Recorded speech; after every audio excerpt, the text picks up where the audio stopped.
میرا سر گورنر صاحب سے سوال ہے. گورنر صاحب آپ کیونکہ وفاق کے نمائندے اور نون لیگ کے ایک سرکردہ رہنما بھی آپ رہے ہیں, بات ہو رہی ہے ملکی یکجہتی کی, بات ہو رہی ہے سیاسی استحکام کی, تو قیدی نمبر 804 کو معاف کیوں نہیں کر دیتے؟ ملکی سیاست کو ایک نیا رنگ کیوں نہیں دے دیتے؟ دل بڑا کیوں نہیں کرتے؟ سیاسی معاملات کو بہتر کیوں نہیں کرتے؟ یہ زیر التوا عدالت میں مقدمہ ہے. ان کے وکیلوں کو چاہیے کہ اپنی پیروی بہتر کریں تاکہ عدالت ان کو اگر بے گناہ سمجھے تو انہیں معاف کر دے. یہ سرکار کا کام نہیں ہے, یہ عدالتوں کا کام ہے. منزل ابھی آگے ہے اور وہ بنیاد تھی اس خطے کو, مملکت خداداد پاکستان کو معاشی, معاشرتی اور سیاسی طور پہ استحکام دیں, تمام زبان, کلام, لسان سے بالا تر ہو کر کے دنیا کو بتائیں کہ ہم عظیم الشان ملک ہیں. آئیں, آج سے 14 سال بعد 2040 آنے والا ہے, مل کے ہم آج سے تیاری کرتے ہیں کہ ہم پاکستان کو اس کی خوابوں کی تعبیر دیں گے. اور یہی آج کا پیغام ہے, یہی آج کے دن کا عنوان ہے. اللہ تعالی ہمارے وطن کو سلامت رکھے, تا قیامت آباد رکھے, آپ کے گھروں میں خوشیاں لائے, آپ کے لیے سلامتی ہو, تاکہ ہمارے سیاسی اکابرین کی ارواح خوش ہو کہ ان کے بعد ان کی نسلوں نے ان کی امانت کو سنبھال کے رکھا. یہی آج کا پیغام ہے. میرے طرف سے بہت بہت شکریہ. بسم اللہ الرحمن الرحیم. آج 23 مارچ 2026 کو یوم پاکستان کے موقع پہ میں گورنر صاحب اور اپنی کابینہ کے ممبران کے ساتھ قائد اعظم کی مزار پہ حاضری دینے آیا ہوں, انہیں خراج تحسین پیش کرنے آیا ہوں. آج کا دن آج سے 86 برس پہلے لاہور میں آل پاکستان مسلم لیگ نے قرارداد پاکستان پاس کر کے اس ملک کی بنیاد رکھی. اس کے کچھ ہی دنوں بعد سندھ مسلم لیگ نے پاکستان کی قرارداد پاس کی اور 3 مارچ 1943 کو سندھ اسمبلی نے قرارداد پاکستان پاس کی اور سندھ صوبہ بنا, جس نے پہل کی پاکستان کو بنانے میں. اس بات کو 86 برس گزر چکے ہیں. 1947 میں 14 اگست کو ہمارا ملک آزاد ہوا اور اس دوران کئی مشکلات ہم نے دیکھی ہیں, لیکن ہمارے ملک کو طاقت دی شہید ذوالفقار علی بھٹو کے ایٹمی پروگرام نے, جس کی وجہ سے ہمارا دفاع مضبوط ہوا ہے اور دشمن کبھی بھی پہلی نظر سے ہمیں نہیں دیکھ سکتا. شہید محترمہ بینظیر بھٹو کے میزائل پروگرام نے, جس سے ہمارا دشمن خوف زدہ ہے. اور آج جب مشکلات آئی تھیں تو کمانڈر ان چیف صدر Asif Ali Zardari, prime minister Mian Shehbaz Sharif, chief of defence forces field marshal Asim Munir کی قیادت میں ہمارے ملک نے, ہمارے دفاع نے وہ صورت اختیار کی کہ دشمن, جیسے میں نے کہا, کہ پہلی نظر سے ہمیں نہیں دیکھ سکتا. آج کے دن ہمیں عہد کرنا چاہیے کہ قائد اعظم کے وہ سنہری اصول یونٹی, فیتھ اینڈ ڈسپلن, جس کی ہمیں آج سب سے زیادہ ضرورت ہے.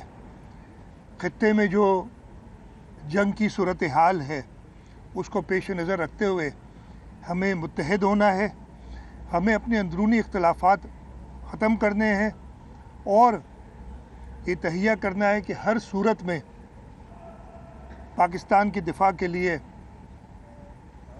ہم اپنی پوری کوشش کریں گے. آج کے دن جہاں ہم کشمیر کے اپنے بھائیوں, جن کے مظالم سے, جن کی ہندوستان کے مظالم سے جو پچھلے کئی برسوں سے تکلیف میں ہیں, گزر رہے ہیں, فلسطین کے اندر جو اسرائیل کی بربریت ہوئی ہے اور پوری دنیا میں خاص طور پہ ابھی جو مسلم ممالک کے درمیان ایک جنگ کا ماحول ہے اس کے لیے بھی دعا کرنی چاہیے، اور مسلم ممالک کے لیڈران کو یہ تہیہ کرنا چاہیے کہ وہ اس جنگ کے ماحول کو جلد ختم کریں، اس لیے اس سے کسی بھی صورت میں اس خطے کا یا عالم اسلام کو کوئی فائدہ نہیں ہے۔ میں ایک بار پھر آپ سب کو یوم پاکستان کے موقع پہ مبارکباد دیتا ہوں، اور یہ موقع کا فائدہ اٹھاتے ہوئے عید کی مبارک بھی سب کو دیتا ہوں۔ میرا سر گورنر صاحب سے سوال ہے۔ گورنر صاحب، آپ کیونکہ وفاق کے نمائندے اور نون لیگ کے ایک سرکردہ رہنما بھی آپ رہے ہیں، بات ہو رہی ہے ملکی یکجہتی کی، بات ہو رہی ہے سیاسی استحکام کی، تو قیدی نمبر 804 کو معاف کیوں نہیں کر دیتے؟ ملک کی سیاست کو ایک نیا رنگ کیوں نہیں دے دیتے؟ دل بڑا کیوں نہیں کرتے؟ سیاسی معاملات کو بہتر کیوں نہیں کرتے؟ یہ زیر التوا عدالت میں مقدمہ ہے، ان کے وکیلوں کو چاہیے کہ اپنی پیروی بہتر کریں تاکہ عدالت ان کو اگر بے گناہ سمجھے تو انہیں معاف کر دے۔ یہ سرکار کا کام نہیں ہے، یہ عدالتوں کا کام ہے۔ جی سی ایم صاحب، یہ عدالت باعزت بری کرتی ہے یا سزا دیتی ہے؟ معاف کرنا تو حکومت کا کام ہے۔ دیکھیے، جب ایک چیز مقدمہ زیر سماعت ہے، میں خود ایک وکیل ہوں، تو ہم کورٹ کے معاملات میں کیسے مداخلت کر سکتے ہیں؟ پروسیس اس وقت تک ہمارے پاس ہوتی ہے جہاں تک وہ چلان نہ ہوا ہو۔ چلان ہو گیا، ایویڈنس چل گیا ہے، تو آپ کو اور ہمیں انتظار کرنا پڑے گا اس کے فیصلے کا۔ سی ایم صاحب، یہ بتائیں کہ جنگی ماحول کی بات ہو رہی ہے، ہم نے اپنی قدرتی گیس وفاق کو دے دی، اب اس وقت جو صورتحال ہے اس میں آپ کو بتائیں جنگی ماحول چل رہا ہے، اور ہمارے ہاں نہ صرف گیس کا بحران زیادہ پیدا ہو رہا ہے بلکہ NLG کی قیمتوں میں بہت بڑا اضافہ بھی ہو گیا ہے۔ سندھ کیوں سفر کرے جہاں گیس سب سے زیادہ پیدا ہوتی ہے؟ یہ معاملہ ہے کیا؟ نہیں، قدرتی گیس وفاق کو نہیں دی، ایک طریقہ کار ہوتا ہے جس کے تحت وہ گیس ڈسٹریبیوٹ ہوتی ہے، اور پہلی پرائرٹی اسی صوبے کی ہوتی ہے، اور اسی پرائرٹی کے تحت چل رہا ہے معاملہ۔ اس موقع پر ہم خاص طور پہ یہ کوشش کریں کہ کسی بھی طریقے سے کوئی وفاق اور صوبوں کے درمیان کوئی اختلاف کی بات نہ ہو۔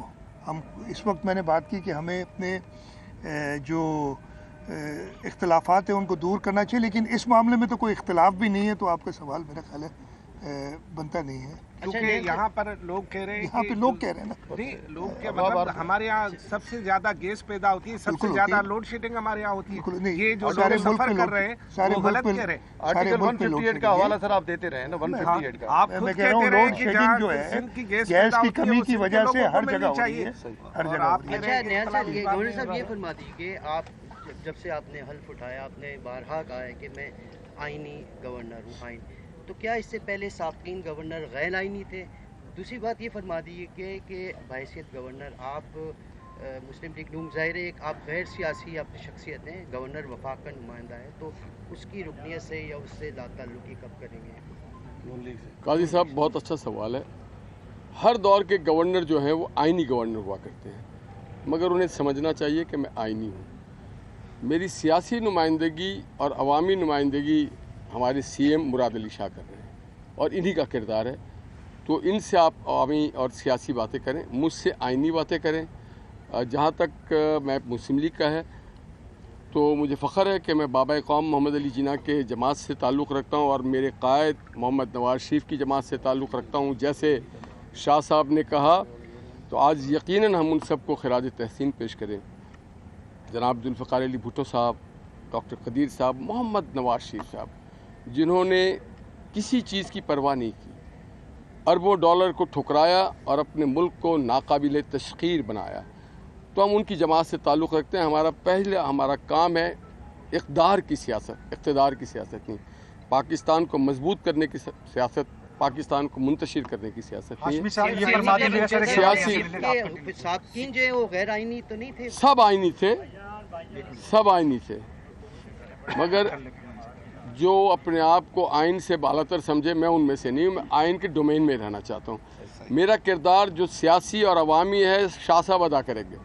بہت شکریہ۔ سی ایم صاحب، یہ بتا دیجیے گا، نون لیگ کے گورنر آپ کے ساتھ موجود ہیں، پہلے MKM کے گورنر تھے، کوئی سندھ میں خاصے پروجیکٹ وفاق کی طرف سے سندھ کو نہیں دیے گئے، ابھی توقع کرتے ہیں کہ نون لیگ کے گورنر آنے کے بعد دیکھیں جیسے گورنر صاحب نے بڑا کلیئرلی کہہ دیا، ہم ضرور گورنر صاحب کی مدد حاصل کریں گے، اور ان کی تعلق پاکستان مسلم لیگ نواز سے جن کی وفاق میں حکومت ہے، اور مجھے پورا یقین ہے گورنر صاحب اپنا صوبہ سندھ کے لیے وہ کردار ادا کریں گے، اور اس کی بات وہ کہہ بھی چکے ہیں۔ میں یہ بتا دوں، اور یہ میں پہلے بھی کلیئر کر چکا ہوں، کہ خاص طور پہ 2018 سے لے کے 2022 تک اور یہ پہلی بار میں نہیں کہہ رہا ہوں کہ آپ سمجھیں، جب گورنر صاحبان پی ٹی آئی کے ہوتے تھے تب بھی یہی کہتا تھا میں کہ ہمیں وفاق کی طرف سے وہ پروجیکٹس نہیں دیے گئے، اور 2022 کے بعد میاں محمد شہباز شریف صاحب جب آئے تو انہوں نے وہ جو، اور میری ڈیمانڈ یہی تھی کہ جو 7-8 سال سے ہمارے ساتھ ناانصافی ہو رہی ہے اس بیک لاگ کو اب پورا کریں، اس کی طرف انہوں نے قدم اٹھایا اور انہوں نے وہ پروجیکٹس دیے۔ ہماری ڈیمانڈ اور بھی ہیں، اور وہ جو جائز ہماری ڈیمانڈز ہیں ان کے لیے صوبے کے لوگوں کے لیے میں ہمیشہ بات کرتا رہوں گا، اور انشاءاللہ تعالی مجھے پورا یقین ہے کہ ہم اپنی جب جائز ڈیمانڈز پیش کریں گے تو ایک جمہوری حکومت جو وفاق میں ہے وہ صوبہ سندھ کو اپنے حقوق دے گی۔ اس وقت خاص طور پہ میں کوئی ایسی بات اس لیے نہیں کروں گا کہ اس وقت جس صورتحال میں ہم ہیں ہمیں متحد ہونے کی ضرورت ہے، اور یہ سیاسی باتیں یا سیاسی باتیں میں کہوں گا جو یہ باتیں وہ جب میری ملاقات ہوتی ہے پرائم منسٹر صاحب سے تو میں ان سے ضرور ذکر کرتا ہوں۔ ہاشمی صاحب یہ فرما دیں، ہاشمی صاحب ایک منٹ تک لینا، ہاشمی صاحب مجھے یہ بتا دیں، ایک آدمی کر لیں جو بھی، ہاں پلیز۔ ہاشمی صاحب آپ کی موجودگی میں ایک مقام پر جس کو سوشل میڈیا میں بڑا ٹرینڈ کیا اس واقعے نے، تھپڑ کی گونج یا بازگشت سنائی دی تھی، آپ کی طرف سے کوئی اس کو موقف نہیں ہے کہ آپ سے کوٹ کر رہے ہیں، معاملہ کیا تھا اس پہ ذرا آپ کتنی گالیاں پڑی؟ میرے علم میں تو کوئی ایسا معاملہ نہیں۔ ایک بات جو ابھی سی ایم صاحب نے کہا، ہاں میرا کردار تعمیری ہوگا، اور میں اس صوبے کا گورنر ہوں تو میں اپنے صوبوں کو ترقی دلانے میں اپنا سارا کردار ادا کروں گا۔ سب چیز یہاں نہیں ہوگا، آگے رفتہ رفتہ سب ٹھیک ہو جائے گا انشاءاللہ۔ سیاسی آدمی ہوں، میں سمجھتا ہوں کہ اپنے لوگوں کی خدمت کرنا ہے۔ ہمارے سیاسی منشور الگ ضرور ہو سکتے ہیں، مگر ہمارا جو صوبائی منشور ہے وہ یہ ہے سندھ کی ترقی، اور یہی بات مجھے وزیر اعظم پاکستان محمد شہباز شریف صاحب نے یہ ہدایت دی ہے کہ آپ اپنی صوبے کی ترقی اور خوشحالی کے لیے کوئی کسر نہ چھوڑیں۔ صاحب آپ نے کہا اچھی بات ہے کہ وفاق سے بات کی، وفاق نے سندھ کو 56 منصوبے دے، سکڑتے وہ اب 11 بن گئے۔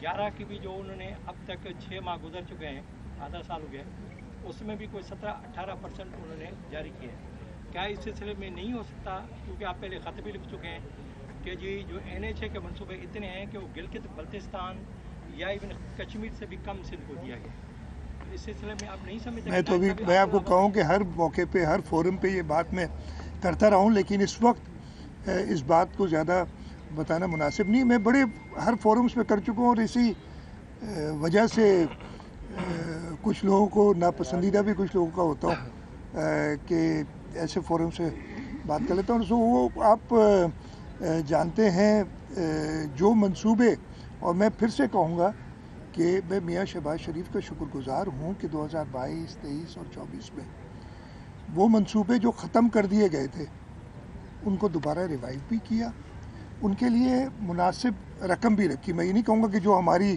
ڈیمانڈ ہے وہ پوری ہوئی ہے، لیکن یہ ضرور کہوں گا کہ مناسب رقم رکھی ہے، اور انشاءاللہ تعالی آگے بھی سندھ کے ترقیاتی منصوبوں کے لیے وہی جنگ چلتی رہے گی۔ اس وقت جو ماحول ہے اس میں کوئی ایسی ایڈیشنل ڈیمانڈ کرنا، وہ بجٹ کا ٹائم آئے گا اور ہم صورتحال دیکھتے ہوئے ضرور اپنے صوبے کے لیے۔ اس میں ایک ایڈ کر دوں کہ پہلے شاہ صاحب اکیلے آپ کی جنگ لڑ رہے تھے ترقی اور خوشحالی کی، اب ہم مل کے لڑیں گے۔ Pakistan Muslim League Nawaz under the leadership of Nawaz Sharif and prime minister Shehbaz Sharif, ہم دونوں مل کے آپ کے حق اور آپ کی جد و جہد کی بات کریں گے۔ شاہ صاحب اب ظاہر کمنگ بجٹ آنے والا ہے، تو اب یہ جو ماحول بھی چل رہا ہے، کیا خسارے کا بجٹ ظاہر لازمی طور پہ اس میں آپ کو مشکلات ہوں گی، اس میں NFC کی کٹوتی بھی ہے، تمام چیزیں، اس کو کیسے میک اپ کریں گے؟ یہ دیکھیں اس پہ بات چیت چل رہی ہے، اور اس سلسلے میں وفاق کے ساتھ چاروں صوبوں کی میٹنگز اگلے کچھ دنوں میں بھی ایک میٹنگ ہونی ہے جو کہ ان چیزوں پہ نظر رکھے گی، اور اس خاص طور پہ اس